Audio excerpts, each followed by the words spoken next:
मनुष्य में जब तक मोह की प्रबलता हो और दीर्घ संसार पर भ्रमण करना हो तो उसको शुद्ध आत्मा में रुचि नहीं होती। पंचम काल में रुचि नहीं आत्मा के प्रति, ये मोह कर्म का कारण। शास्त्र में लिखा है मनुष्य में जब तक मोह की प्रबलता, मोह यानी देह के प्रति आसक्ति, मेरा परिवार, मेरा बेटा, मेरा धन, मेरा बंगला, मेरा सोना, मेरी फैक्ट्री, मेरे बच्चे, मेरे संबंधी, मेरा गुरु, मेरी विचारधारा, ये सब मोह है। चाहे साधु है, चाहे श्रावक है। साधु होके भी यही करता है, मेरा परिवार, मेरा संग, मेरे श्रावक, वो इसमें लगे रहे हैं, तो सारा मोह कर्म है। वो कभी ऊपर नहीं उठ सकते, चाहे कितनी बड़ी क्रिया कर लें। वो क्रिया में धर्म नहीं है, धर्म है स्वभाव में। सीधी सी बात ये है।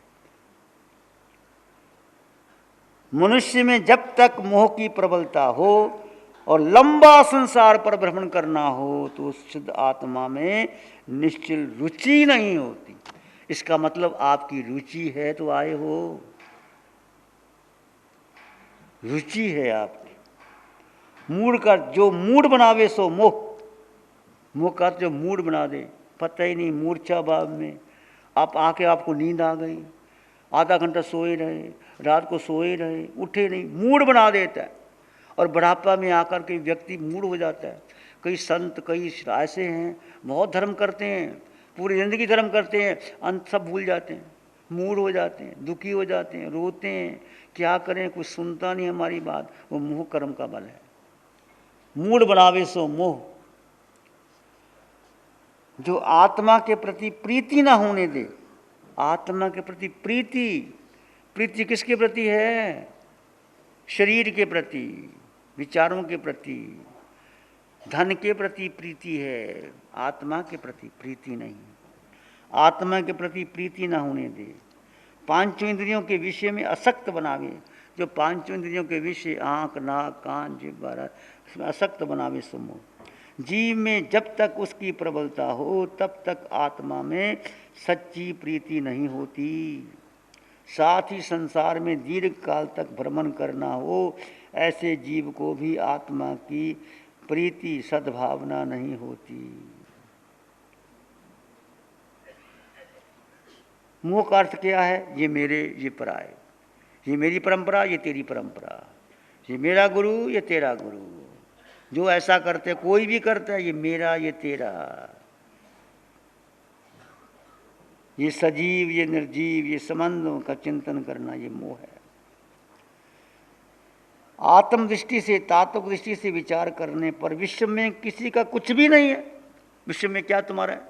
अनंत काल भ्रमण कर लिया, चार गति में जा गया, फिर वापस, फिर वही देह, वही कर्म, फिर भी आत्मा दंड भोग रही है।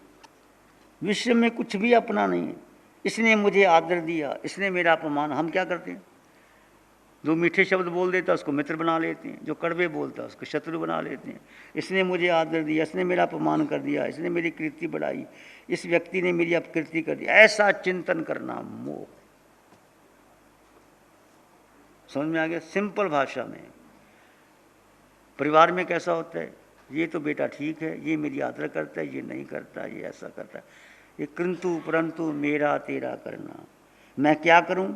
चौथी बात, मैं कहाँ जाऊं, कहाँ से कैसे सुखी बनूं, किसका आश्रय लूं, क्या बोलूं, ऐसा सब कुछ मोह का ही चिंतन कहलाता है।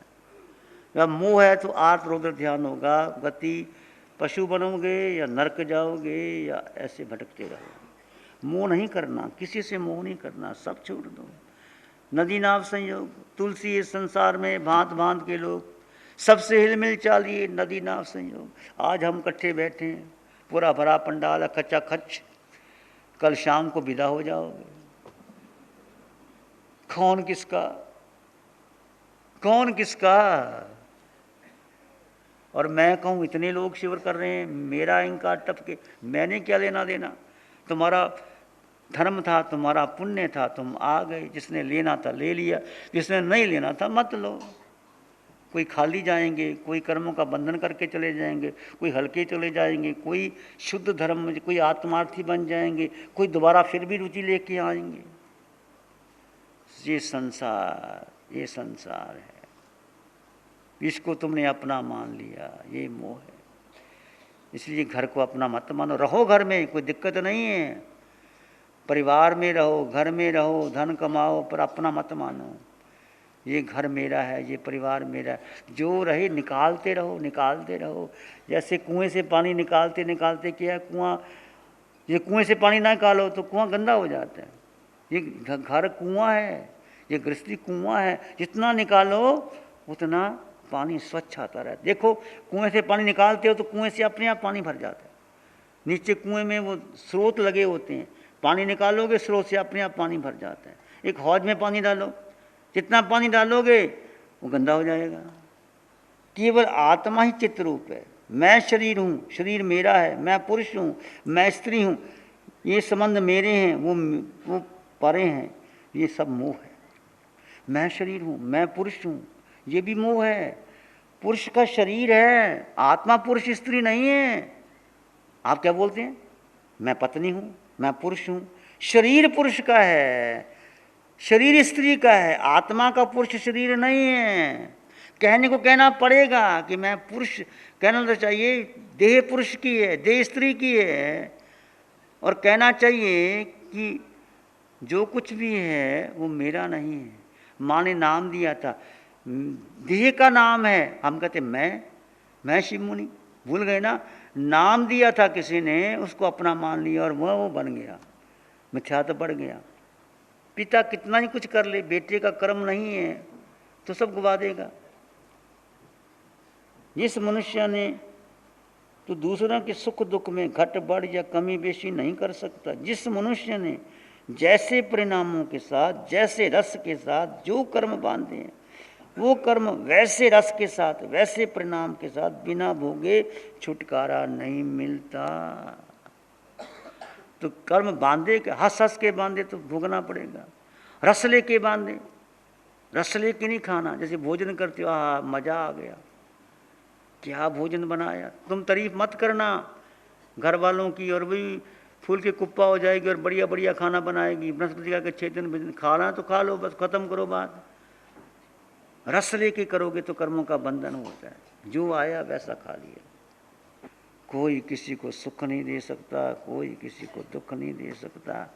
अपनी अपनी गति से चाहिए। देह मिली है, अनंत पुण्य से तुम्हें देह मिल गया है, इसको देह को परिशोधशाला बना करके जितना आयुष कर्म शेष रह गया है, सब कम से कम आत्मार्थी तो बन जाओ, रुचि तो ले लो, देह का मोह तो तोड़ दो।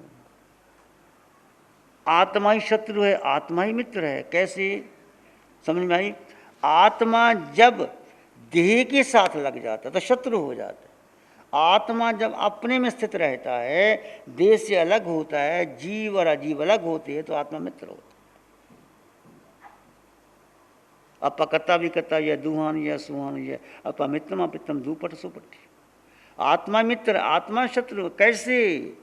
आत्मा करता, जब आत्मा मन के साथ, बुद्धि के साथ, विचारों के साथ, परंपरा के साथ लग जाता है तो अपनी शक्ति खो जाता है और वो शक्ति भारी हो जाती, शत्रु हो जाता है आत्मा। और यदि आत्मा अपने साथ रहे, अलग रखे उनको, ये भेद ज्ञान में रहे, तो आत्मा मित्र हो जाता है, कर्म काट लेता है।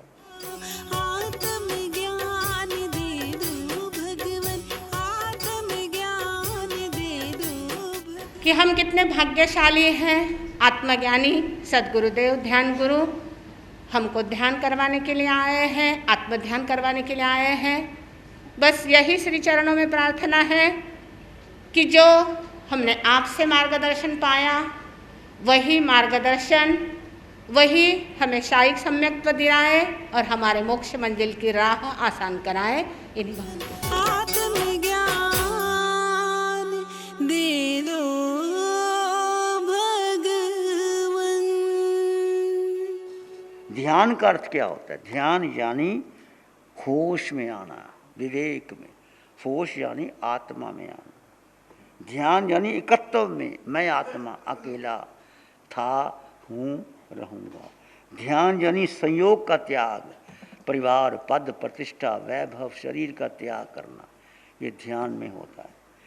ध्यान कर्म बंधन के कारण से विवेक में आए। कर्म बंधन से डरना कि मैं क्यों कर्म बंधन कर रहा हूँ। किसी की निंदा विकथा चुगली हास्य निंदा विकथा हम ऐसे कर देते हैं, मजाक में अंधदंड कर देते हैं। नहीं करना।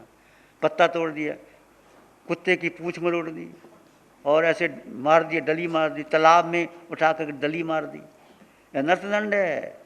तालाब में डली मारोगे तो कितने जीवों की हिंसा। घास पे चलना, तुम शादियों में घास में चलते, विचार कर दिया महावीर के श्रावक हो, कोई घास में नहीं चले और घास में शादी मत करना। जिमीकंद का प्रयोग नहीं करना। मैं बताऊंगा जिमीकंद कितने अनंत अनंत काय जीव होते हैं और अंदर है जमीन के अंदर, और मजे से खाते, शौक से खाते। क्यों? आलू के बिना नहीं रह सकते, प्याज के बिना नहीं रह सकते। जिमीकंद का त्याग करो। स्वयं को स्वयं में स्थित करना, ये ध्यान है। निर्विचार अवस्था, विचार छोड़ देना। कर्म निर्जरा के कोई अवसर को छोड़ना ही नहीं। कब कैसे कर्म निर्जरा करने हैं। जहाँ विवेक है वहाँ ध्यान है। विचारों को देखना, विचारों के साथ बह जाना नहीं, विचारों को देखना ध्यान है। समझ में आ गया ध्यान क्या है? ये ध्यान वीतराग ध्यान है। ध्यान यानी होश में आ जाओ। जो भगवान से पूछा कैसे चले, कैसे बैठे, कैसे खाए, होश। किसके प्रति होश? आत्मा के प्रति होश बना रहे। होश, विवेक, जागरूकता, अप्रमत्तता, देह और आत्मा का भेद, जीव और अजीव का भेद। अभी भेद परिपक्व नहीं हुआ, बहुत गहरा है, उसको पक्का करना। जीव और अजीव का भेद आपको समझ में आ गया तो आप महावीर के धर्म में आ गए। चाहे माना कि आज आप प्रत्याख्यान नहीं कर पा रहे, माना कि आप क्रियाकांड भी नहीं कर रहे, यदि आपको जीव और अजीव का बोध आ गया तो एक दिन निश्चित तुम आगे बढ़ जाओ। पंचम काल में जीव और अजीव का बोध हमने भी सुना था भाई, शास्त्र में पढ़ा है, आचारांग सूत्र पढ़ा है, पर बताने वाला कोई नहीं। बताया होगा तो हमारी बुद्धि नहीं थी। हम किसी को दोष किया, अपनी बुद्धि नहीं थी। नहीं होता। शास्त्र पढ़ लेते हैं, उनके रहस्य नहीं खुलते। उनका जो रहस्य है, जो प्रभु बताते हैं कैसे स्वयं में एक एक श्वास के प्रति जाओ। ये तो तुम्हारे हाथ में, सबके हाथ में।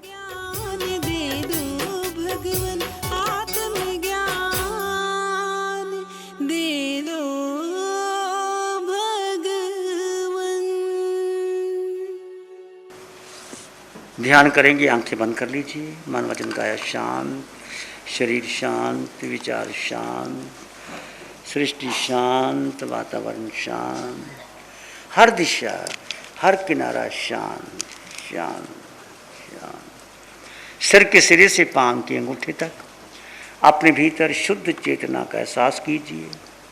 भेद विज्ञान कर दीजिए, जड़ चेतन का भेद। केवल आत्मा, आत्मा निर्विकल्प निर्विचार आत्मा।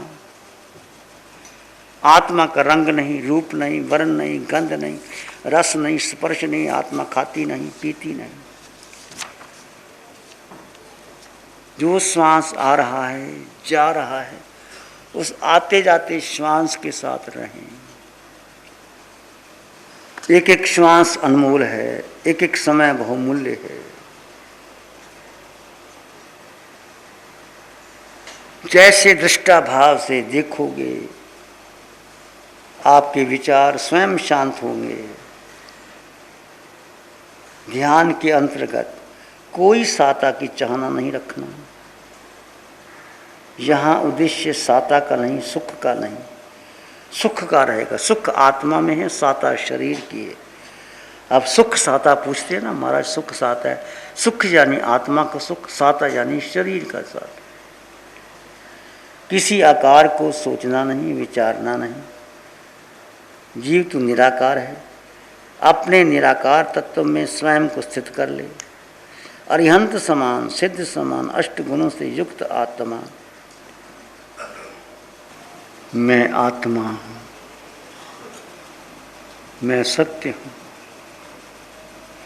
त्रिकाल सत्य हूँ, अटल सत्य हूँ, परम सत्य हूँ।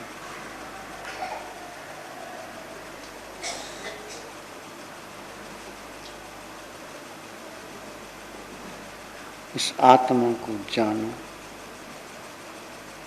और देखो आत्मा का स्वभाव इसमें रमन करो। इसी में एक लंबा गहरा श्वास लें और अरिहंत परमात्मा के चरणों में अनंत कृतज्ञता ज्ञापित करो। एक और लंबा गहरा श्वास, अरिहंत परमात्मा को नमन और वंदन। दोनों हाथों को आंखों पे ले जाओ, हल्का सा स्पर्श, धीरे से आंखें खुल सकती हैं। नमो अरिहंतानंग, नमो सिद्धानंग, नमो आयरियानंग, नमो वज्झायानंग, नमो लोहे सब साहुनंग, धम्मो मंगल मुकिठम अहिंसा संयमो तवो देवावित्तं नमं संति जस धम्मे श्यामनो। श्री चत्तारी मंगलम, अरहंता मंगलम, सिद्धा मंगलम, साहु मंगलम, केवली पणत्तो धम्मो मंगलम। चत्तारी लोग उत्तम, अरहंता लोग उत्तम, सिद्धा लोग उत्तम, साहु लोग उत्तम, केवली पाणत्तो धम्मो लोग उत्तम। चत्तारी शरणं पवज्जामि, अरहन्ते शरणं पवज्जामि, सिद्धे शरणं पवज्जामि, साहु शरणं पवज्जामि, केवली पाणत्तं धम्मं शरणं पवज्जामि। चारे शरण हरण जगत में और न शरण जो भव्य प्राणी उसका